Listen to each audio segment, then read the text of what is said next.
Colleagues, take a seat, please. If there are any seat, take it. Very secret meeting, you could see.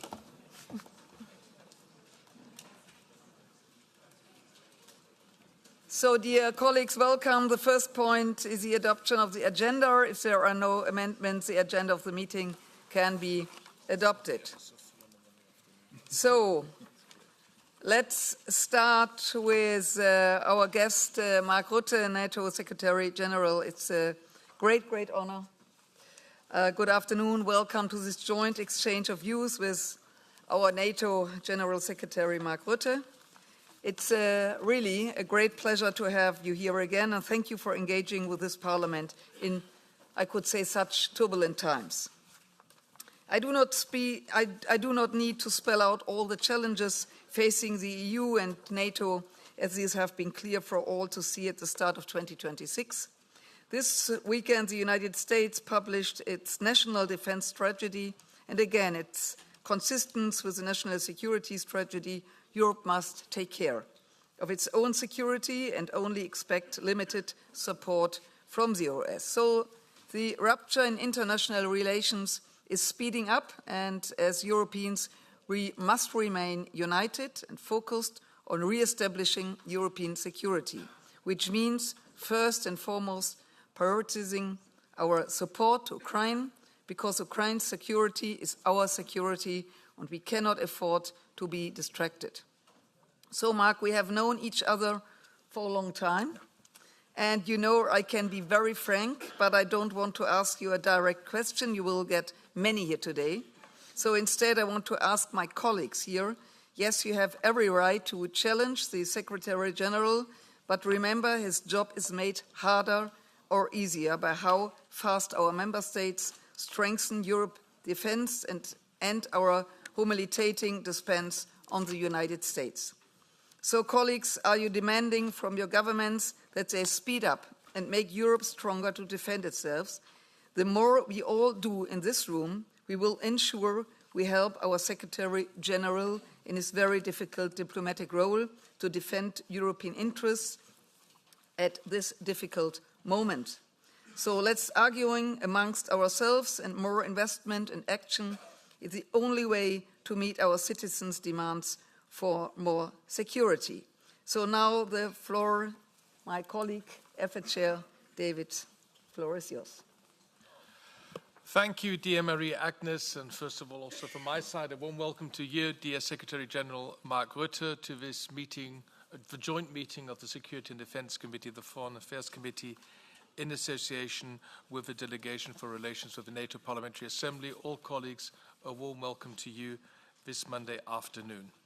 I would just like to really thank the Secretary General for taking the time to be with us today. We're kind of starting to establish a tradition that you come on a regular basis once a year to the European Parliament's committees who are dealing with EU-NATO relations. We are greatly appreciate the opportunity to regularly exchange views with you, especially in the current geopolitical context. Dear Mark Rutte, I would like to thank you personally for your important role in diffusing the recent tensions within NATO with the United States. De-escalation is key. We here in the European Parliament across party lines know that the partnership between the EU and NATO is crucial. In this increasingly dangerous world, with this partnership is vital in order to champion and safeguard peace, freedom and prosperity. So, Europe must ensure its own defence and security now. There is indeed an immediate need for the EU and its member states to strengthen its security architecture, fully operationalise the concept of strategic autonomy and defence readiness, and to this end make collective and well-coordinated investments in the necessary defence capabilities. I'll leave it here as my introductory remarks, hand over to Maria-Agnes Strack-Zimmermann, who will chair the first part of the session, and then I will be in the lead in the second part. Thank you. Thank you, David. Mark, now the floor is yours for your invention of about 15 minutes. So I would say we start immediately. Great. And the floor is yours. Thank you so much to both of you. to have him back here in the European Parliament. Madam Chair, Mr. Chair, Marie-Agnes and David, it's great to see you both again, but also to see all of you again. NATO and the EU are really unique partners. And regular meetings, I strongly believe that, regular meetings like we have today are an opportunity to update each other, to discuss the issues of shared interests we have, but also how we can do even more together. Just a couple of introductory remarks. I don't think I will use the full 15 minutes so that we have maximum time for debate, but just a few remarks on starting with Ukraine. As we all know, we are now coming up to the 4th tragic anniversary of the start of Russia's all-out war on Ukraine. This is now, I would argue, the harshest winter for Ukrainians in over a decade. It is now -20 in Kiev, and people are living there with all the attacks on the civilian infrastructure and innocent civilians, of course, the fight on the front line, but also these attacks on the big cities. The Russia is really heavily targeting this infrastructure, civilian infrastructure, and therefore leaving Ukrainians literally in the freezing cold. It's without heat, without light, without water. Meanwhile, the US-led peace talks are ongoing. President Trump and his team, Jared Kushner, Steve Witkoff, Marco Rubio, they are working hard to end the bloodshed. And this is done with the support of Europeans.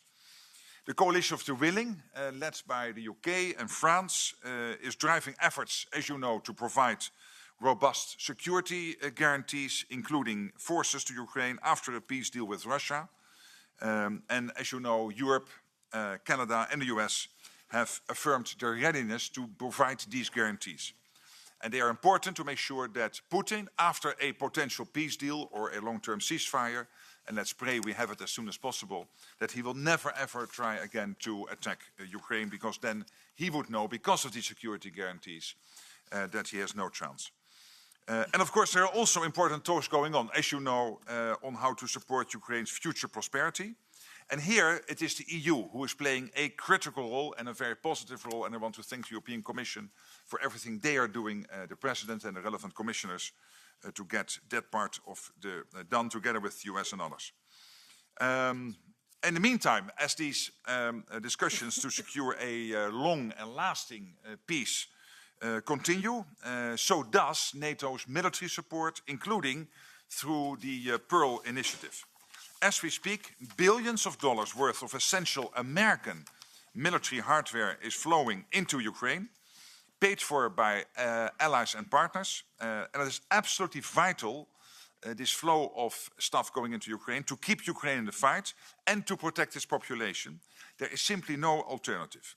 For 2026, Ukraine has forecast military requirements from donors totaling just over $60 billion.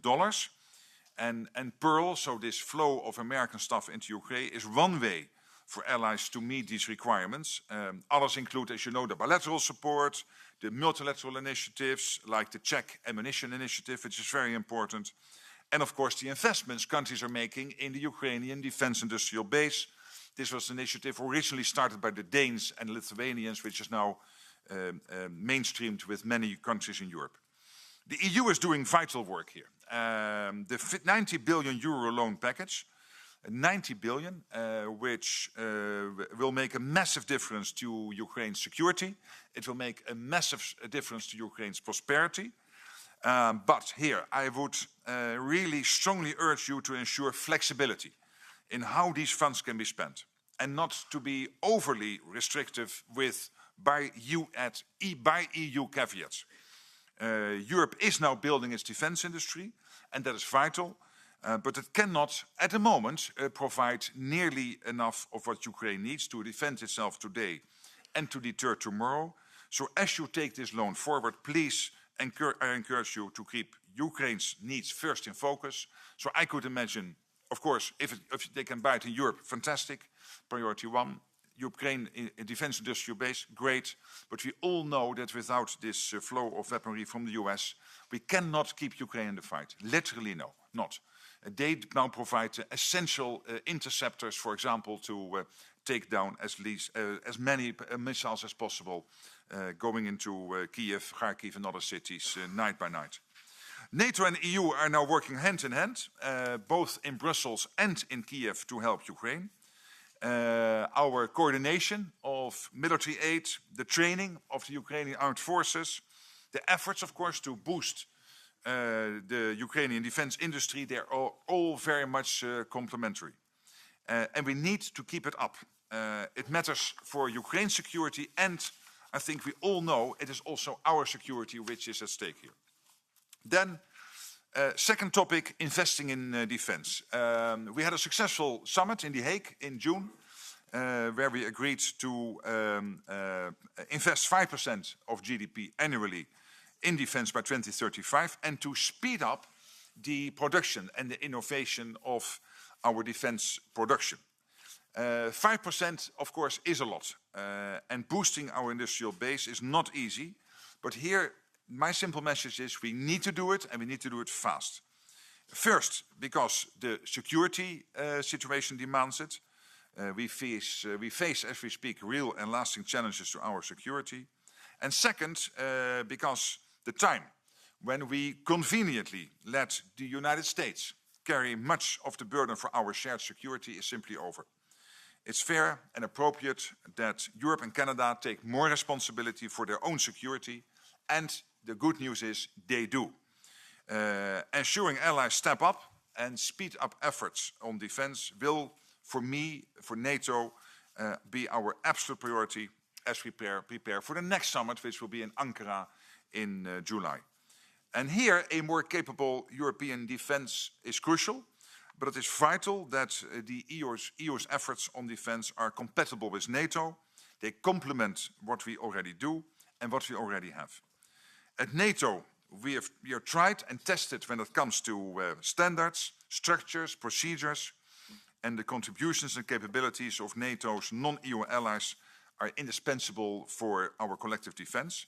So my argument will be, let's be practical, let's be realistic when it comes to our security. We need to leverage our respective strength, NATO, EU even more, use the common pot of money, the single set of forces, and the vast amount of industrial and innovation power we have across the alliance. That's the only way to keep Europe safe. And that brings me to my final point, which is partnerships. Because it is undeniable that as we speak, we know that Russia, China, North Korea and Iran, they are aligning more and more. They are challenging us, but their partnership is not yet well developed. And at NATO and the EU, we are miles ahead of Iran, China, North Korea and Russia. We are really miles ahead. Our nations know well what cooperation means and what it can achieve. This is true of NATO, it is true of the EU. It is also true of our work with partners across the world, close by in the Western Balkans and on the southern flank and further away in the Indo-Pacific with Korea, South Korea, with Japan, Australia, New Zealand. So I think it is really in our shared interest at NATO and the EU to build on these partnerships, learn from one another, and truly make our shared security a joint endeavor. And one final word on this, when I had my first lunch with Ursula von der Leyen in October 24, after I came in as new Secretary General of NATO, we basically said it is simple. NATO is good at standards, NATO is good at capability targets, NATO is strong when it comes to command and control. The EU has its strength in the internal market, and therefore in building the defense industrial base. The EU is great when it comes to bringing together the money needed. The EU is great in resilience. But the EU is also great when it comes to regulation, and here we need particularly deregulation. I know you are working on it.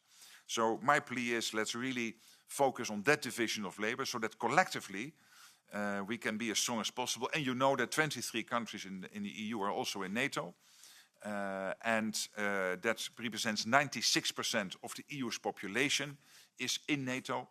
And of course there are 9 other NATO countries, a lot of them in Europe, who are not in the EU. But there is a large overlap between the EU and NATO, and I think with that division of labor, we can be stronger than ever. So with that, and 5 minutes still left for me to speak. Okay. Thank you. Thank you, Mark. So now I pass the floor to Salvatore De Meo, the chair of the delegation for relations with NATO PA. Salvatore, the floor is yours. Thank you, Chair. Thank you, the floor. I will speak in Italian. Oh. Innanzitutto desidero.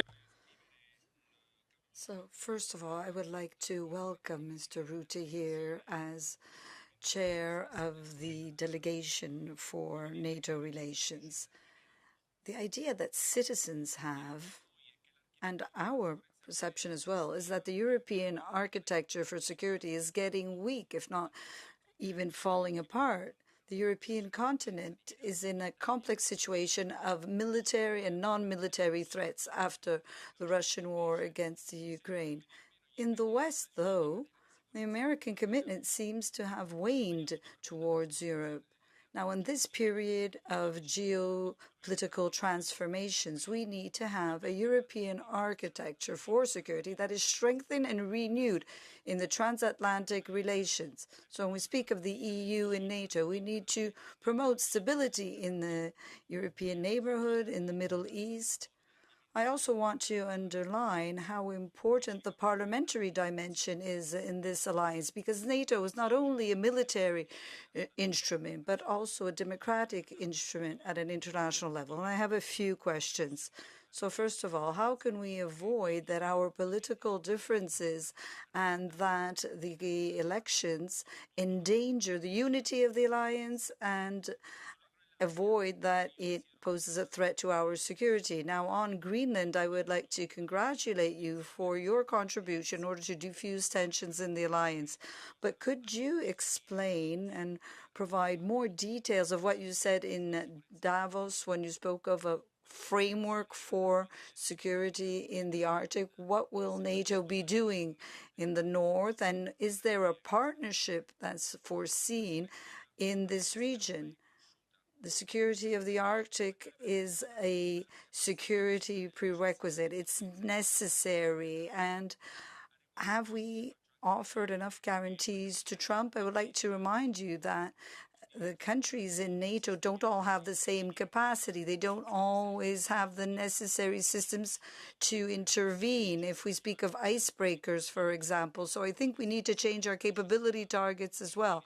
Do you think that's necessary? And then on Ukraine, there are worrying international developments. I'm speaking of Greenland, India, Venezuela, and that seems to have distracted our attention from Ukraine and Russia. There are investments that are planned, but we also have a lesser commitment from the US. Do you think that alone we will be able to support Ukraine?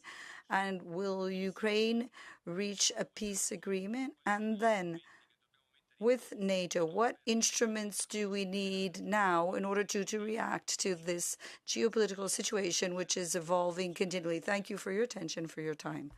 Thank you, Salvatore. Now I hand over the chair to AFET for conducting the Q&As with members, starting with the coordinators, following by Catch the Eye. David, the floor is yours. Right. Thank you, colleagues. We have exactly 55 minutes because the Secretary General has to leave this meeting. So we're trying to square the circle. I will give the floor to many members as possible, but we begin with the coordinators of SEDE and AFET. And once again, the maximum speaking time is 2 minutes, and 2 minutes is 120 seconds. We cannot discuss this. And if you speak less than 120 seconds, you have a unique opportunity to raise your popularity among other colleagues. I'll leave it there, and the first speaker for maximum 120 seconds is Nicolas Pasquale de la Parte, EPP SEDE. Thank you very much, David. I will be shorter. I will be very popular. Thank you very much, Secretary General, for being with us for the second time in a very short time. I want to focus my question in a very, very important one, I think, Ukraine. The security guarantees that we are ready to offer the Ukrainian friends. You know that Putin has made crystal clear, adamant, that he will consider any deployment of contingents of troops in Ukraine from NATO countries, European countries, as legitimate military targets in the future. Then, if we take this into account, how can we square the circle? How can we deploy troops in order to make sure that the guarantees, the security guarantees for the Ukrainians are there to avoid any militarism, adventurism in the future from Russia, and at the same time to take into account also the threat that we will be considered military targets? I would like to know your take on this. Thank you very much indeed. Thank you very much. For AFET EPP, I give the floor to our colleague Sebastião Bugalho. Thank you very much, Chair. Mr. Secretary General, welcome to the European Parliament. Coming from one of the founding members of NATO, it's always good to have you here with us. And looking at your past year, we can apply a very Portuguese saying to your role. When you want a miracle, you go to Fatima. When we want a miracle, we go to NATO. So 3 brief questions. The US is currently planning to strengthen their presence in Greenland in a bilateral spirit. At the same time, NATO is doing the same between ourselves. Does this set a precedent within the alliance? Will the US be exempt from the future NATO presence in the island, and can that mean a future NATO and 2 speeds or not? And your thoughts about it. Second, to your knowledge, did the US administration put the security guarantees to Ukraine recently agreed in Paris on the table during the Greenland talks as leverage? Yes or no? And third, the EU Commission recently announced a new strategy for the Arctic. Would you command a new strategy for the Atlantic in cooperation with the alliance in order to contain the Russian shadow fleet, the sabotage of sea cables, and organized crime? Thank you. 1 minute, Chair. The second question is, Mr. Secretary, thank you. To your knowledge, did the US administration put the security guarantees to Ukraine, recently agreed in Paris, on the table during the Greenland talks as leverage? Yes or no? Thank you.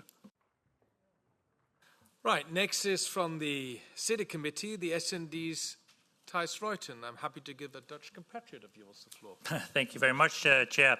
And thank you, Mr. Rutte, for starting off with Ukraine, because we were terribly distracted in the past 2 weeks from our main task. And you brought up the loan and the conditions. What can we do? But also what are you doing right after this meeting in terms of calling member states to call for them not only for flexibility on the loan, but also on the much needed air defense and other weapons that Ukraine needs today, not in a couple of weeks. But the distraction was not caused by Europe. The distraction was caused by threats against Europe. Under which circumstances should we take threats against our territorial integrity, sovereignty and independence seriously? Because we need guarantees that this will never happen again, or should we, in your view, always ignore them? My second point relates to your remarks on Afghanistan. Very good that you pointed out the huge sacrifices by other NATO allies in Afghanistan, but regrettably, there's no formal excuse yet. I think that NATO, together, all the allies, and maybe you can play a role in that, should go back on this point, because it's well, disgraceful, I think, the way that the President of the United States has talked about the efforts of allies. Last point, what is NATO's perspective on Article 42.7 and strengthening our autonomy and diminished dependence, and also on defining better the European pillar of NATO? We have published the CSDP report. It was approved last week. We think that we need to work on that together with NATO to give more body to this European pillar of NATO within NATO, but also to work more independently from NATO if necessary. Thank you, Thijs. Next is Nacho Sanchez-Amor, please. Tantas cosas de las que lidiar. Well, so much I could say. So much we could say. You've mentioned some of the points we have to deal with, but we seem to be distracted, as Thijs said, by the personal approach, the personal attitude of the Secretary General of NATO. Now, you said you wanted to, you talked to the ambassador to NATO. Are you the ambassador, or are you the Secretary General representing the organization and its members? Now, some people believe that the only possible way to deal with the Trump administration is appeasement. Now, if this is the case, your attitude is hard to understand. Now, take the private text messages. They were private text messages. But I really think you should reassess the relationship of trust that you have with somebody who publishes your private text messages. And I would also like to mention what you said recently, that European defence is impossible without the US. You didn't add something which many Europeans would like to hear. Defence is not possible today without the US, but our goal is to ensure fully autonomous defence of the EU. Now, I believe there is a middle path, and I think many Europeans would wish you to find that. Thank you, Nacho. Next, for the Patriots in SEDE, I give the floor to our colleague, Monsieur Thionnet. Merci, Monsieur le Président. Thank you very much indeed, Chairman. I'll be speaking French. Mr. Secretary General, Charles Péguy, a major French writer, wrote the following. He says, you should always say what you see. And what is even more difficult, you should always see what you see. End of quote. Now, it would seem that over the past few months, your role has been to say the contrary to what everyone seems to be seeing. Now, in spite of that blindness, we see that you're trying to keep up appearances, because reality is without ambiguity. NATO faces a structural crisis because its major supporter no longer sees it as necessary, which is the US. And the Defense Security published this a few days ago. Now, it's a local problem for the Europeans, what is happening in Ukraine because of Russia. And Moldova has no importance. If you look at the Panama Canal, Ukraine is not as important as Greenland for them. So much so that over the past few weeks, there's been a lot more pressure from the US on Copenhagen than there was on Moscow. We need to speak plainly. If the US is going to become active, it's not to strengthen NATO, but actually to shirk away from its commitments under NATO. And the security of Europeans can be under threat without the US security being under threat. And this is a major rupture. Is this the death of NATO? Well, it doesn't necessarily have to be. It's certainly not desirable. But my question to everyone is, isn't it high time, in addition to NATO, to set up an alliance which would bring together all of the European countries, including the UK? Now, this weekend, you've already stated that the EU cannot defend itself. Now, this is true to your pessimism. It's true that there are certain capabilities missing, but on the other side of the Atlantic, there's something even more important missing. There is no longer the willingness to defend Europe. So, Mr. Secretary General, you don't say this, but I hope you see it, because it's still more important not to see what you see. Thank you. Next for the Patriots in AFET is Josh Hoveni. Thank you, David. Thank you, dear Secretary General, for your presence. This is really as white here. And to be really short, very short, yeah. It's a delicate issue, of course. Everything is delicate. Why the initiative of the Board of Peace may appear unconventional or difficult to understand at first, it could be offered alternative and initiative approach to bringing wars to the end. For example, the full application and what's happened on the 7th October 2023 and after Gaza are still difficult to assess. In my view, it goes absolutely behind the tragedy. And we have seen how years before President Trump initiated the Abraham Accords, which normalized the relation between Israel and several other countries. And we are now once again a similar moment, maybe, with the creation of the Board of the Peace. Question, it's really clear. How do you see, in person if it's possible, but it's a small provocation only, as the Secretary General, the view this new Board Peace initiative? And what potential connection does NATO, direct or indirect, see between the Board of Peace and the Alliance? How can the NATO support peace process while avoiding further escalation? This is very important. Many thanks. Thank you, Josh. For the ECR in SEDE, Reinis Posnax is the first. Yeah, hello everybody. Thank you, Mr. Rutte, for being with us, for your time.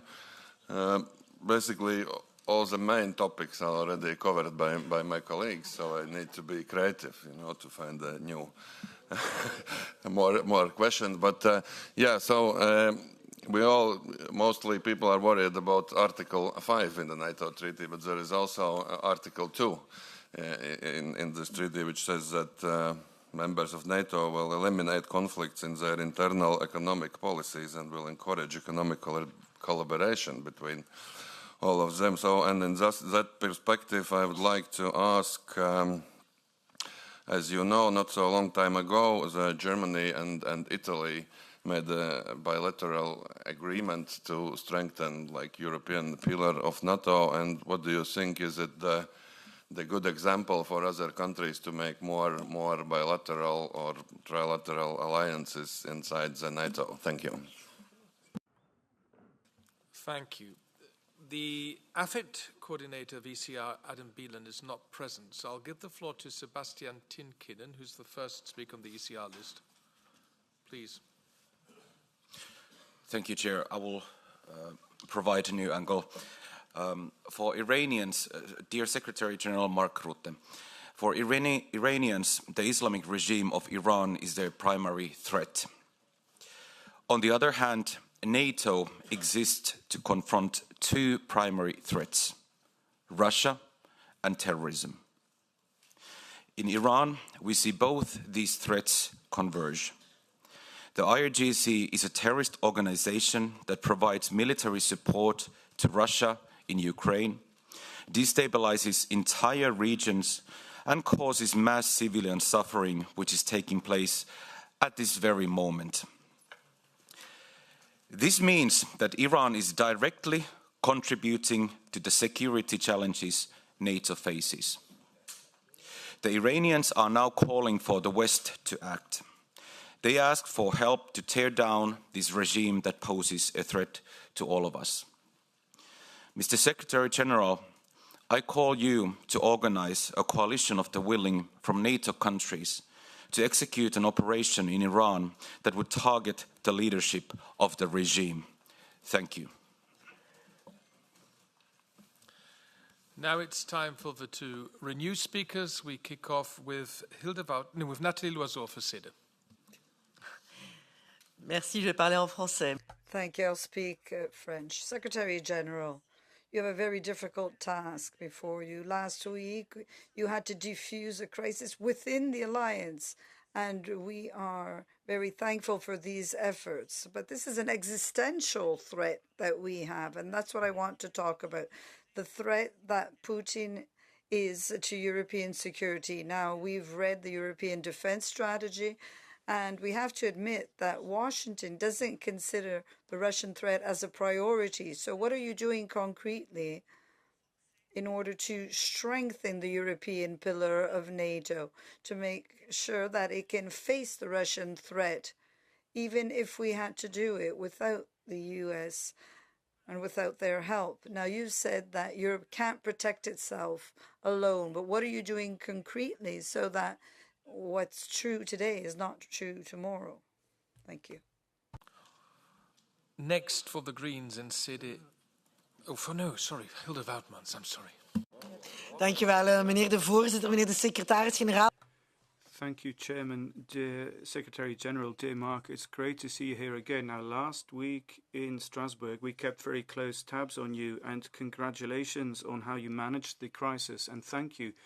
But, here we're in-house, so I'd like to ask you, what did you promise Mr. Trump specifically in relation to Greenland, which isn't going to encroach on European sovereignty? We're really interested to know how you managed to stave off that crisis. Now, then, extra troops are being sent. What are their tasks going to be? What is the competence? I mean, they're stuck between the US and the EU. So what will they be doing there? The second part of my question is on the European pillar within NATO, which is what my colleague Mrs. Loiseau was driving at. Now, we set great store by what you do. Mr. Rutte, you have a very good relationship with Trump, but you're Dutch, you're a liberal, you're one of us. Now, you should never forsake your origins, I've always been told. So in The Hague, you said 5% at the summit.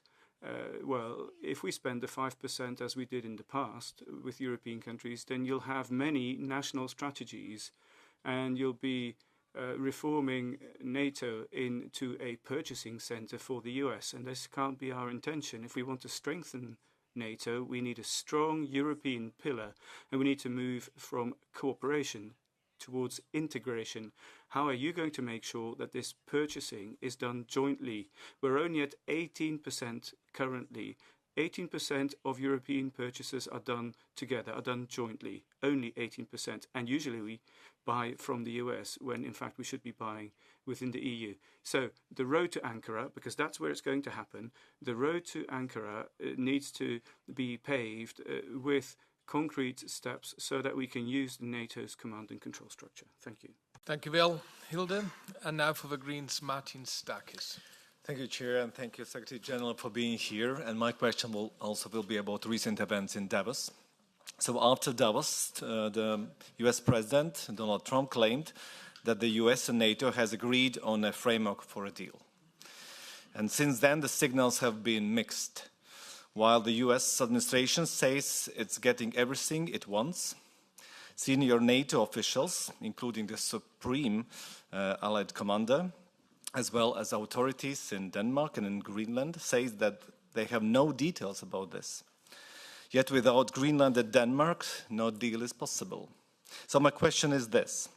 Is there in effect a deal that would fundamentally change the existing arrangements between US, Denmark and Greenland? Or is the talk of the framework for a deal mainly an attempt by the Trump administration to save face as it backtracks from early threats? Thank you. Thank you. Thanks. The AFET rapporteur, the AFET spokesperson for the Greens, Hannah Neumann, is not here, so I will give the floor to Willy Schöndal so we can hear a voice from Denmark. Thank you very much, Mr. Secretary General. It's a pleasure to have you here. And I am a Danish MEP, whereas I would be very interested to hear your account of the negotiation deal with President Trump last week about Greenland. I'm also a former Danish foreign minister at a time where it was easy to deal with the US. It was during the Obama-Hillary Clinton period. So we shared values. We shared the views on strong international organizations. We shared almost on every path which way to move forward. Today it's opposite. So therefore I would ask, what supposed deal did you make with the American President Trump? This has not been especially clear because Trump has one way of dealing with the meeting. I guess you have another. What is your approach to what's happened?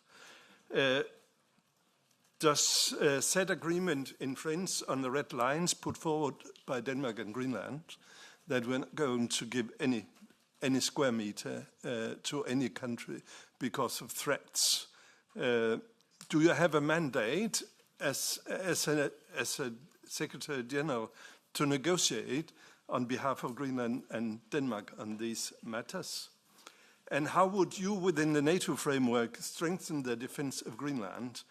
Because what was really strange was that Trump said that Greenland was not defended well enough. Then a lot of European countries said, well, we will help. Then the man got very angry. That's strange if the point was that it was not defended well enough. And as a last question, no? Okay. Thank you, Willy. For the left in Sede, I give the floor to Özlem Demirel, who's just behind the camera. Ja, danke schön, Herr Vorsitzender. Thank you very much indeed, Chair. I'll be speaking German. Thank you, Mr. Rutte. Thank you for your opening remarks. You are the Secretary General of the largest military union in the world. And if I put it politely, then I might say that the very notion of this military union and its invention in the past is somewhat questionable. But you have made a name for yourself, namely with your relationship with Mr. Trump. And Mr. Trump Trump has published your private text messages on social media, and I was very surprised by your tone when you read, Dear President, dear Donald, what you achieved today in Syria was unbelievable. I will use my press conference in Davos to talk about what you've done in Gaza and Ukraine. Now, in the light of these words, I can only say what Trump has done in Syria and in Gaza is indeed unbelievable, but not in a positive sense. It's not what he has done is not something that should be praised. Mr. Trump should not be praised for the massacres which are taking place there. Now, I'm talking about Greenland. I was wondering what your approach was as European MEP, which you are not. Now, you said Mr. Trump announced that he wants a closer alliance. Now, I would like to know what nature does this agreement take? What is contained in the agreement? And to what extent has this agreement encroached on the sovereignty of the Greenlanders? Because the question is, to what extent will this has this agreement done this, and to what extent have you made commitments which the Denmark is not aware of, where the Greenland will be treated as third status citizens? I really don't think you had the right to infringe on the sovereignty of a country like this. Nächster Redner ist für die Linke. Next speaker for the left, Afid Danilo Della Valle. Thank you. I will speak Italian. In questi anni ci hanno. Over the last few years, they've always repeated that NATO guaranteed peace and security to European and non-European citizens, besides the bombing in Serbia and Libya. But in general, NATO expansion to the east and the submissiveness to American interests have brought the war on the European borders as well. And this has led to the division of the Ukraine and a total dependency on the US. And you have asked the Europeans to prepare for a situation like the ones our grandparents lived through. That means to prepare for a war. And now there is a risk here because of Greenland, because whatever the agreement you reach, whatever the euphoria, Trump says he'll do what he wants with the island. So I would like to know, will you continue with this strategy of expansionism and submissiveness to the U.S.? 6 months you said that Ukraine in NATO is inevitable, but today it seems to be a red line in the peace negotiations. So do you still think this is the right path and what will actually happen? Als nächstes hat für die ESN-Fraktion das Wort. Next for ESN, Mr. Neuhoff, please. Ich werde Deutsch sprechen. I'll be speaking German. Herr Generalsekretär, Mr. Secretary General, the Ukrainian President, Mr. Zelensky, in his address at the World Economic Forum in Davos, accused or criticized strongly the European countries, and he also openly stated that Tomahawk weapons, long-distance weapons, is something that is no longer being discussed, even though they know the coordinates of Russian arms factories. Now, President Metzeler, Mrs. Strack-Zimmermann, and Chancellor Merz in 2024 called for Taurus missiles to be made available to Ukraine. Now, my question is, do you share the view, as Secretary General, in view of the speech from Mr. Zelensky, that the supply of these weapons is in keeping with NATO's ambitions, which is to avoid a direct confrontation between NATO and Russia? And a follow-on question is, can you, Mr. Secretary General, assure the citizens of the EU unequivocally that NATO will not politically or militarily become involved directly in the war for as long as there is no Russian attack on NATO territory? Thank you. The ESN spokesperson in AFET is Stanislav Stoyanov. I don't see him, so I'm asking somebody from the ESN group. Bitte sehr, Kollege, dann können Sie sprechen. Vielen Dank, Herr Präsident, Herr Vorsitzender. Thank you very much indeed, Chair. Thank you, Mr. Rutte, for joining us here today. And I really don't envy your job. It's a tricky one. Now, I was happy to hear that you said you were taking a realistic approach to the international order. And this morning, I looked at the US defense strategy, and I found a sentence in there which I will quote. Earlier governments have used the resources available to defend the American people and to the detriment and global international citizens to the detriment of US citizens. Now, it's somewhat interesting to hear this when we've talked about a rule-based international order. We heard this last week in the in Strasbourg plenary, and when Chuck Zimmerman has always criticized the American government for their approach in Venezuela, but it seems that we have a partner here and where we talk a lot about international order, but in Europe we seem unwilling to actually step up and defend this rule-based international order, but in the US are actually doing something. They're making use of the instruments they have available to defend their international order. Is this not a difference of values between NATO partners? On the one hand, we talk a lot in Europe, it's a talking shop. On the other hand, in the US, they are actually acting on their words. Now, how can these, the values which underlie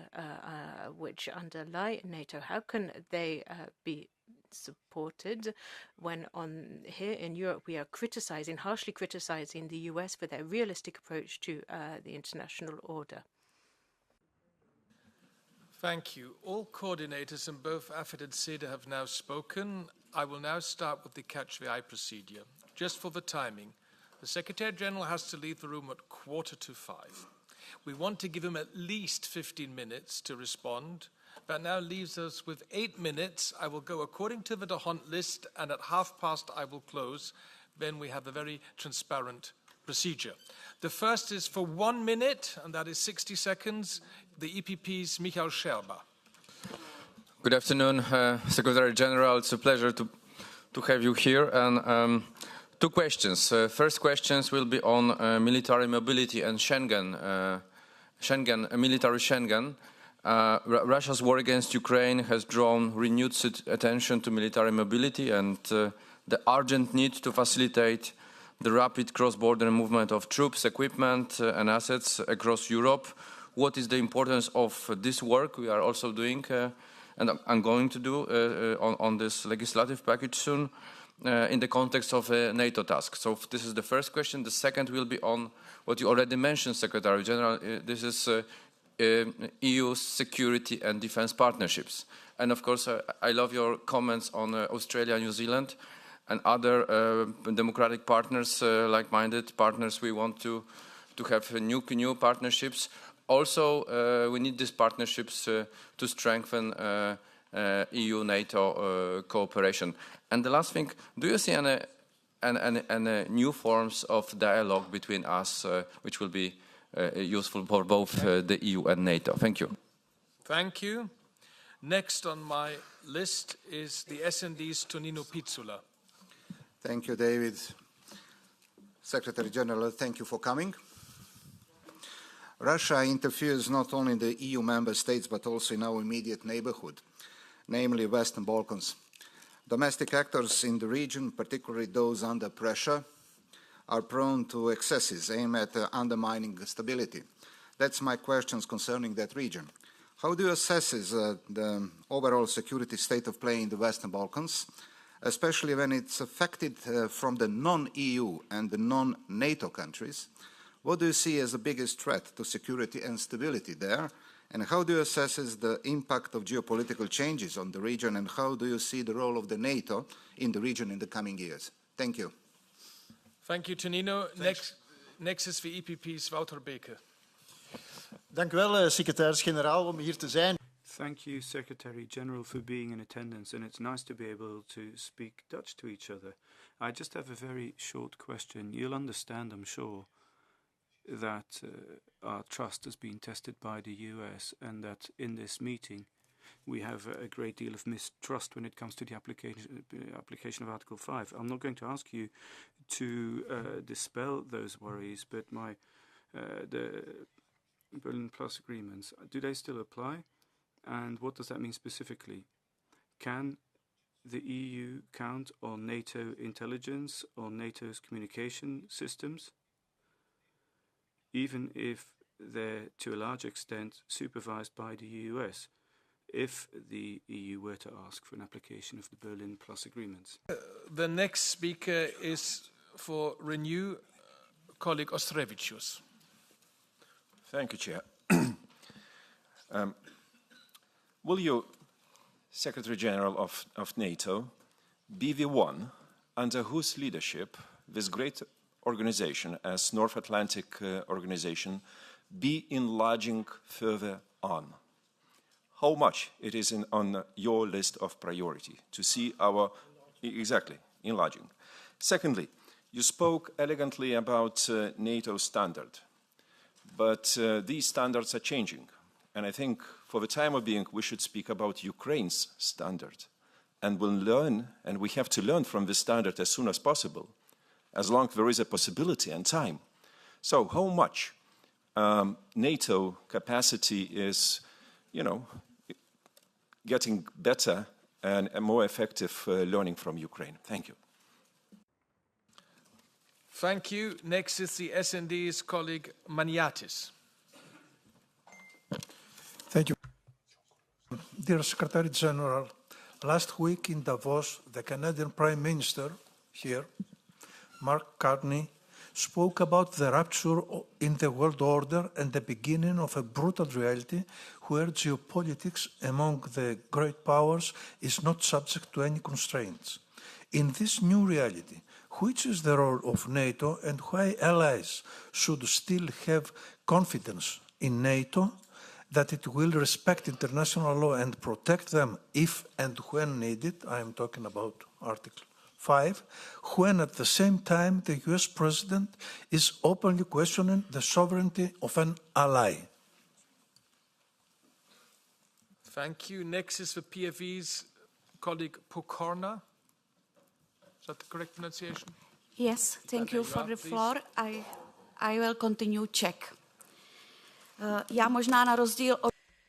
Unlike some of my colleagues, I am convinced that NATO remains to be the main pillar of our collective security. It is necessary for protecting the Arctic, including Greenland, and to ensure the end of the Russian war against the Ukraine. I have three questions.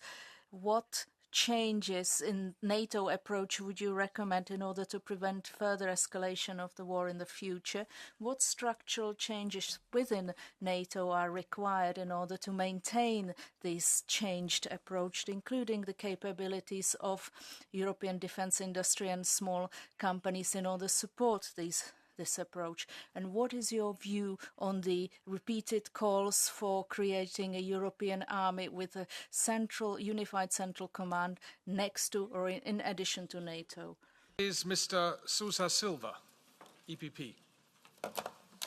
Thank you, Chair. I will speak in Portuguese.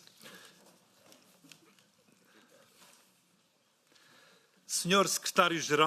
Secretary General, against a backdrop of a growing geopolitical competition in the North Atlantic and increasing NATO presence on the eastern border and increasing threats, how do you assess within NATO the strategic importance of the Azores, especially the NATO base and the Portuguese base on Ilha Terceira, for both our collective security, but also in the way of ensuring stability across the Atlantic and stability between Europe and North America? Thank you. Thank you. Next is Ingeborg Terlaak. Dank u wel. En ik zit hier... Thank you. I'm over here. Well, it's very nice to have you in attendance again. I've heard a lot of questions from my colleagues, and I think we are all imbued with the impression that the world order has shifted, and we are all together looking at how we can organize matters afresh. How are we going to cooperate in future? And you started your address by mentioning Ukraine. I think that's really important in terms of security for the EU. That's the main challenge. You also mentioned the 19 billion euro in loan, but Ukraine has already indicated they need a great deal more than that. Now, a lot of defense investment is being done by the Danes and the Ests, but are the Ukrainians managing to scale up? Because we currently in the EU are not managing that. And in future, if there is to be a ceasefire in Ukraine, then Russia on the eastern flank will continue building up troops and will continue sabotage. So what is the future for Europe there? Prima, and then colleagues, I have to conclude the list. I'm very sorry, but it's 5:30. Tobias. Thank you, Mr. Speaker. I'm here in the front. I think it was US President Teddy Roosevelt who once said that in a world of great power politics, you best speak softly and carry a big stick. I think we've done a lot of speaking softly, but especially when it comes to Europe, we sometimes have the impression that we don't have the big stick, especially if the Americans will stop doing the heavy lifting for us. So my question to you is, how can NATO contribute for Europe to actually acquire its own big stick in this world politics, and in particular, how to create a common market of defense, and there specifically the problem of the fact that currently we cannot apply the norms and standards from NATO because we don't have a NATO-EU coordination agreement, cooperation agreement that would actually allow us to get bang for the buck and have the stick that we need. And very briefly, a second question is, how can we push member states to actually deliver the weapons we already have, such as Patriot systems that we have in Europe, to Ukraine? Many have not delivered yet, some have, but many have not. And I would ask you, what do you do to achieve that? Thank you. Thank you. Dear Secretary General, these were 25 questions and comments, and I now give you amazing 15 minutes to answer them all. The floor is yours, sir. I'm not sure I can answer them all, but I'll do my best. So, to immediately delve into the questions and take them one by one, but then also clustering them a little bit. European architecture, how to avoid, when there are political differences, was a question. How to prevent disunity. I would say it is our strength that we have our political differences. And the fact that we have these political differences means that we are democracies with free press, with demonstrations on the street if necessary, with various parties forming governments. And I would say it is the strength of this organization, of NATO and also of the EU, that we are based on this principle of democracy. So I would respectfully disagree, and I think it is the unity which is stronger because of our diversity. Then on Greenland, there were many questions on Greenland, and basically what was discussed last week, and of course in the run-up to the debate, many phone calls have taken place, also from European leaders, but in the end what we agreed is, I think, two work streams going forward. One work stream is for NATO collectively to take more responsibility for the defense of the Arctic. As you know, there are 7 countries in the Arctic. There's the US through Alaska, and then of course Canada, Denmark because of Greenland, and then we have Iceland, Norway, Finland, Sweden. Yes, these are the 7 countries bordering on the Arctic. The 8th one is Russia, obviously not in NATO. So one work stream will be to see how best collectively we can prevent the Russians and the Chinese getting more access to the Arctic region, becoming also military, more of a adversary there, how to prevent that, also from them gaining access to the economy here and there, and that's one work stream. NATO clearly being in charge here. The second work stream is that what was agreed a week before I met with the President on Wednesday, there was the meeting in Washington between the foreign ministers of Denmark, and of course the Foreign Minister of Greenland with the Secretary of State of the US, Marco Rubio, and the Vice President, J.D. Vance. And they agreed to continue their discussions on in this trilateral setting. And basically what they probably will focus on, but now it is up to the Danes, Greenland, and the US to do that. I will not be involved in that work stream. But clearly what came out of the meeting on Wednesday is at least two issues to address. And issue one is Russia, issue second is China, how to prevent these two countries from gaining access in a military sense or in an economic sense to the Arctic. Of course, I have no mandate to negotiate. The Foreign Minister of Denmark, for the previous Foreign Minister of Denmark asked that question. Of course, I have no mandate to negotiate on behalf of Denmark, so I didn't and I will not. Of course, that's up to Denmark to do. I will be very much involved as NATO Secretary General in the first work stream. How can we best, as NATO, collectively take the defense of the Arctic forward? And indeed, there is also an issue, I think, when the Arctic becomes more of an issue, and President Trump, by the way, and I will defend him now and then this afternoon just to irritate you, because I really feel that he deserves some defense. He was the one, during Trump 45, who already said there is an issue with Arctic security, and again he did so when he came back into office in January, and I think he's right. There is an issue with the Arctic region. There is an issue of collective security because these sea lanes are opening up and because the Chinese and the Russians are more and more active. China, of course, not bordering on the Arctic, but as you know, very much being involved there together with the Russians. So clearly we have to address that, and that means that when it comes to this question of capabilities, we will see in NATO how we tackle this. We have a well-established process of capability targeting. So now we will look into, within the system of the capability targets, the Danes have made this point. Prime Minister Frederiksen visited me on Friday. She very much stressed that point rightly. I think others are stressing that point. So we now look into how we can best do that, taking that issue forward, that the capabilities we need also to defend the Arctic are also step by step becoming part of the overall capability targeting process. Then on the Ukraine peace agreement, obviously the security guarantees are extremely important. And as you know, there are three layers. One layer is the Ukrainian armed forces going forward. They will be the first line of defense. The second line of defense being the coalition of the willing. They providing training, providing, for example, also support in terms of the military build-up of the Ukrainian armed forces. So this is led by the French and the Brits, as you know. And of course, the US becoming more and more involved, as you know, since last summer. And as the president of Ukraine said yesterday, and I think he is right, these security guarantees are close to being agreed upon. But then, of course, there is the other issue, which is the rebuilding of Ukraine. And the third issue is the very sensitive issue of territory.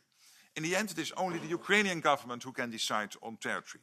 But for the Ukrainian government to get its head around what they can accept in terms of a compromise on territory, it is crucial for them to know that going forward, the Russians will not try to attack Ukraine again. Preferably, of course, they would love for Ukraine to be in NATO, but as you know, various NATO nations are at the moment blocking that. There is this irreversible path into NATO that will still be there, but at the short term, it's practically now not on the cards, and that means that the security guarantees are the more crucial to prevent the Russians from ever attacking again. No, there is no link between this. For the US side, one of you made that point that there was rumor of a link. I understand, I haven't heard it before, between the Greenland discussion and the Ukrainian discussion. These are totally separate. The Shadow Fleet, rightly raised here, crucial because it is a big source of income for the Russian Federation. And I'm extremely happy with the fact that we pose more and more strategic dilemmas to the Russians in terms of Baltic Sentry, and we have seen what the Americans did with the Russian flagship close to Iceland, and we have seen many other interventions also by the French, close to the French coast. And I think when these ships pose a threat to the environment, when there are serious questions about the capability of the ship to continue sailing without cutting undersea infrastructure, critical undersea infrastructure, and obviously within all the legal frameworks, but of course all the nations are aware of that, within the legal framework there are ways to intervene, and that already is having an impact, and it forces the Russians to more and more protect the Shadow Fleet, which of course poses a cost on them. Then when it comes to the comments on soldiers in Afghanistan, the point I made with President Trump is that Article 5 was used once after 9/11.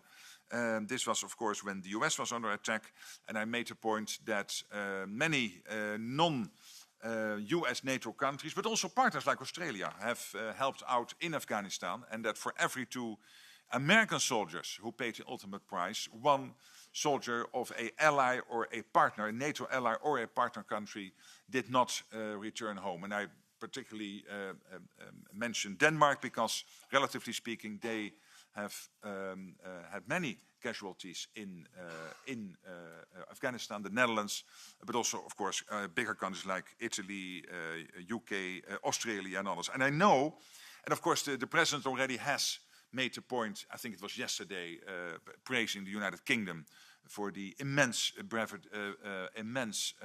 sacrifice they made in shoulder to shoulder with the Americans fighting in Afghanistan. And I know that America greatly appreciates all the efforts being made in Afghanistan and acknowledges the fact that many casualties were there, not only Americans, but also from, as I said, allies and NATO partners. The European pillar, this whole discussion on the European pillar. I think let's focus. The focus should be that we complement each other, exactly as we're doing at the moment. And that is a NATO, as I said, standard setting, capabilities, command and control, and the EU, when it comes to resilience, when it comes to the industrial base, when it comes to regulation, when it comes to finding ways of getting the money to pay for our collective defense on top of what, of course, the individual nations are doing. That's how we should go forward. A European pillar is a bit of an empty word. I guess what you mean is a sort of, next to each nation, to have a sort of European defense force. I think, but of course that's up to the European countries to decide, but I think there will be a lot of duplication. I wish you luck if you want to do it, because you have to find the men and women in uniform. It will be on top of what is happening already, and it will make things more complicated. I think Putin will love it. So think again. But if the European pillar means what I just said, this division of labor, you are focusing on where Europe has strength and NATO focusing on where NATO has strength, great. On my relationship with the president, hey, listen, if somebody is doing good stuff, and President Trump is doing a lot of good stuff, I believe. I know I'm irritating a lot of you again, but I think so. Because, as I said also in Davos, the 2% reached by all NATO countries now at the end of 2025 would never, ever, ever have happened without Trump. Do you really think that Spain and Italy and Belgium and Canada would have decided to move from 1.5 to 2%? Italy spending 10 billion more now on defense at the beginning of the year without President Trump? No way, it would not have happened. And do you really think that in The Hague we would have come to the 5% commitment without President Trump? No way. So I think he is very important to NATO. He is totally committed to NATO. He had one big irritant, one big pebble in the shoe, which is there since Eisenhower, the fact that the Europeans were not paying up.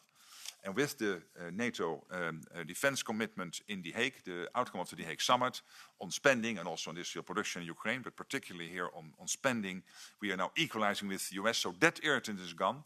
So there is a total commitment by the US to NATO in Article 5, but also an expectations that Europeans and Canadians will pay more. And we are doing so. Germany is a big example. You spent 70 billion on defense in 2021. You will spend 160 billion, 90 billion more in 2029. You will reach the 3.5% core defense spending as part of the 5% by 2029. This is Germany leading the way, the second biggest economy in NATO. This is crucial, and it is a great example to others. And of course, we have a couple of countries like Poland and Estland, Lithuania, and Latvia already on the 5%. But also Canada. Can I mention that here? Canada is back.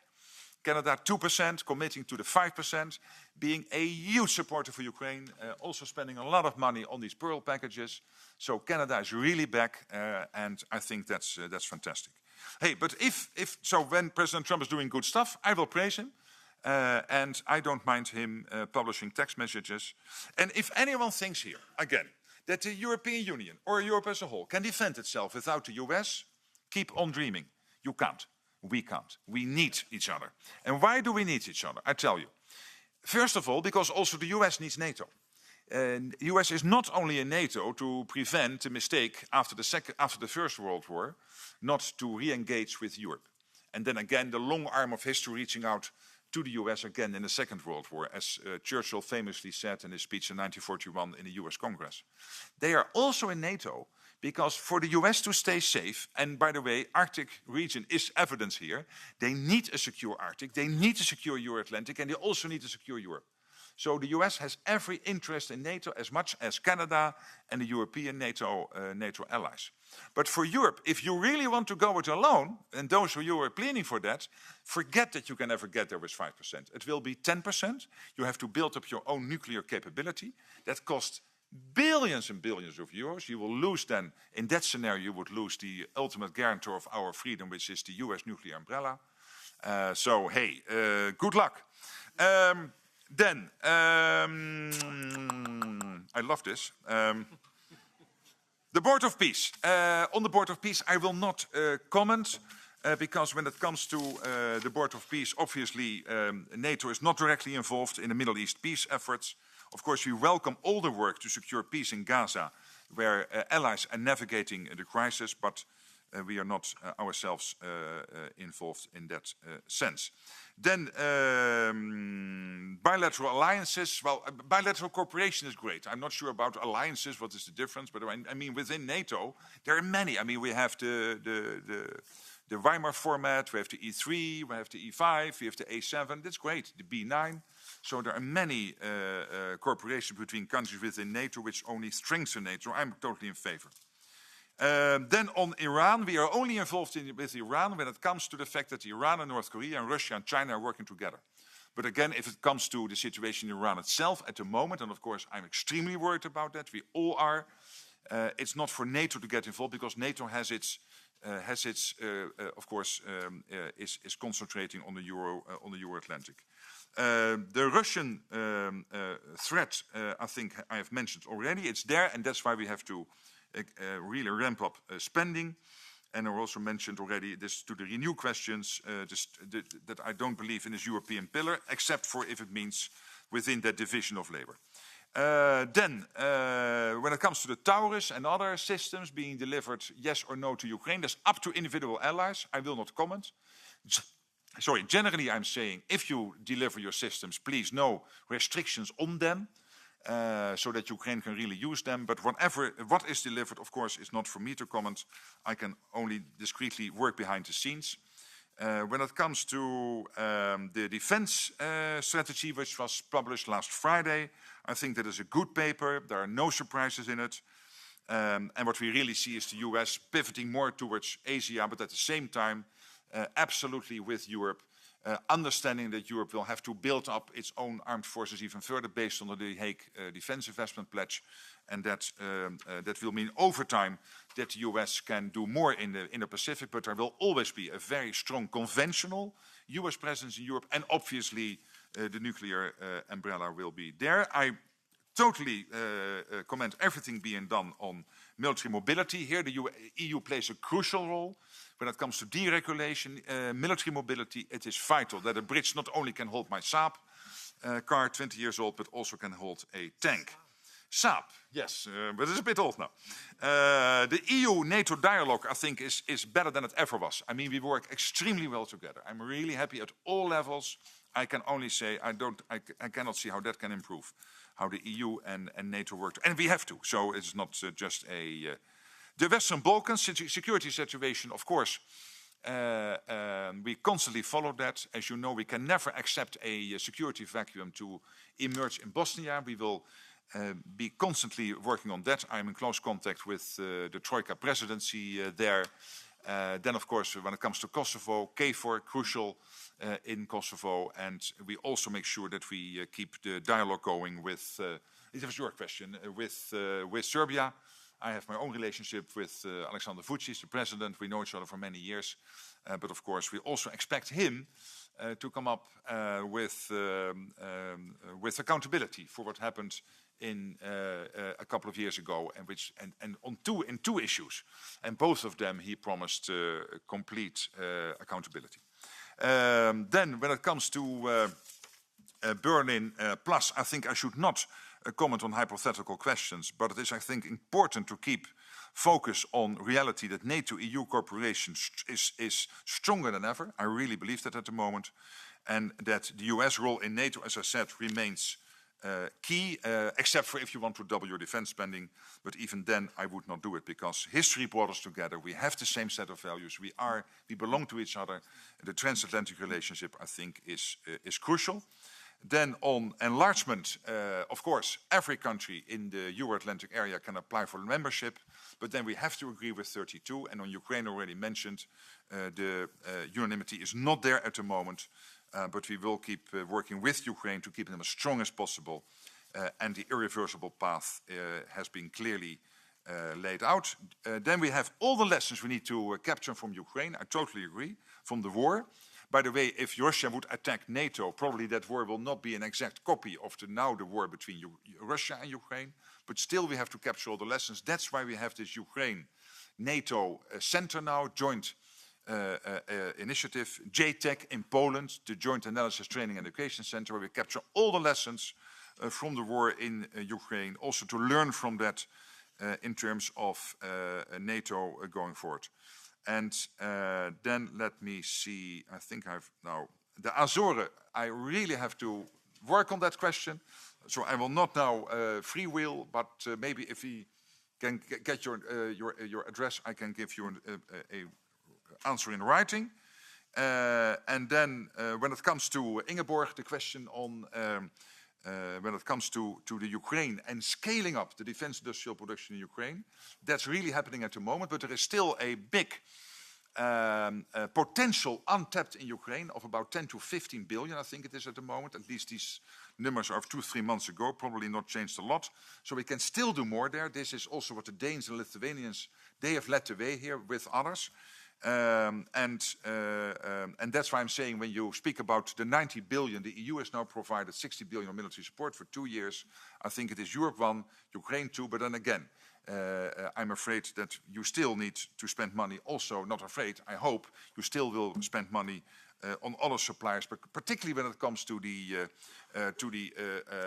interceptors and the defense of Ukraine. This is my final point here. And a couple of you made that point. As I said again, each night now, about 15 to 20 missiles are sent into Kiev, Lviv, Kharkiv, and other big population centers in Ukraine, and hundreds of drones. The interception rate has come down. And the interception rate has come down because some of the NASAMS systems now in Ukraine do not have enough interceptors to fight back. And also the Patriot systems, of course, need constant supply of PAC missiles for them to intercept these missiles. And I agree with the parliamentarian who said that you also have to dig into your own stockpiles. There are two ways to do that. One is these Pearl packages from the US, because big in that Pearl system is the interceptors for NASAMS and Patriot systems, but also what you have in your own national stockpiles. And I'm constantly working with your leaders. Please help me as parliamentarians to work with your leaders. You know which countries in this room, and I could discreetly inform you, but not in an open session, who are sitting on large piles of interceptors. The Supreme Allied Commander has said that he totally accepts that, that a lot of that stuff will now move into Ukraine, because that is now clearly the priority. So wherever you can help to put some pressure on your governments to do that, and some governments are already doing it.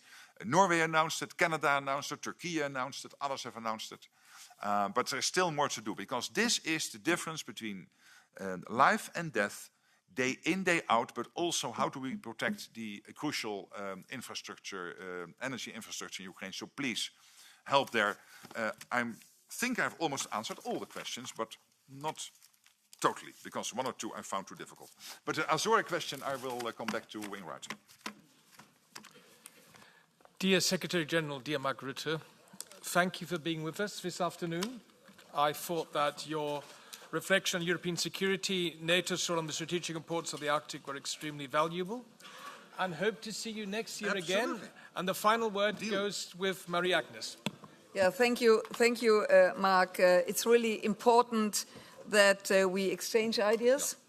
And the EU is not a competition to NATO. NATO is the backbone of our security, but EU has to do their job and to strengthen EU power in NATO. We know it, bringing members together explaining to the public how important our security is and that we can only achieve it by working together, and to expert pressure to our governments, you just said this, so that no one is allowed to stay out of it. And of course, we have to do our job, simplify the rules, less rules, it's really better, secure for all of us.